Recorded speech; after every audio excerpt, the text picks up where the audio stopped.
আসসালামু আলাইকুম। যদি কোনো বৃত্তের ক্ষেত্রফল 10 পাই হয় তবে তার পরিধি কত? অপশন ক π√20, অপশন খ 2 π√10, অপশন গ হচ্ছে 5 পাই এবং অপশন গ হচ্ছে 10 পাই। তাহলে কোনো বৃত্তের পরিধি নির্ণয়ের জন্য আমাদের যে ফর্মুলাটা আছে সেটা হচ্ছে 2 পাই আর। আমরা পায়ের ভ্যালুটা জানি যে 3.1416, কিন্তু এখানে আমাদের আর এর ভ্যালুটা লাগবে। তাহলে আর এর ভ্যালুটা কিন্তু এখানে দেয়া নেই, তাহলে আমাদের আর এর ভ্যালুটা আগে বের করতে হবে। কিন্তু এখানে দেয়া আছে যে বৃত্তের ক্ষেত্রফলটা হচ্ছে 10 পাই। আমরা জানি বৃত্তের ক্ষেত্রফলের ফর্মুলা হচ্ছে পাই আর স্কোয়ার। তাহলে এখানে পাই আর স্কোয়ার ইকুয়ালটা আমরা লিখতে পারি 10 পাই,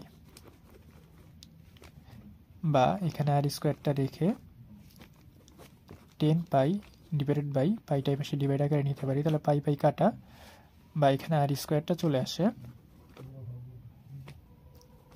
10, বা এখানে আরটা যদি রেখে দেওয়া হয় তাহলে আরটা স্কোয়ারটা ওই পাশে √10 আকারে নেওয়া হলে এটা চলে আসে √10, অর্থাৎ আর এর ভ্যালু চলে আসে √10। তাহলে আমরা পরিধির ফর্মুলা জানি হচ্ছে 2 পাই আর। তাহলে এখানে 2 ইন্টু পাই ইন্টু আর এর ভ্যালু হচ্ছে √10। তাহলে এখানে অ্যান্সার চলে আসে আমাদের 2 পাই √10। তাহলে এটা হচ্ছে আমাদের অ্যান্সার, যেটা অপশন খতে আছে 2 পাই √10। তাহলে অপশন খটা হচ্ছে সঠিক উত্তর।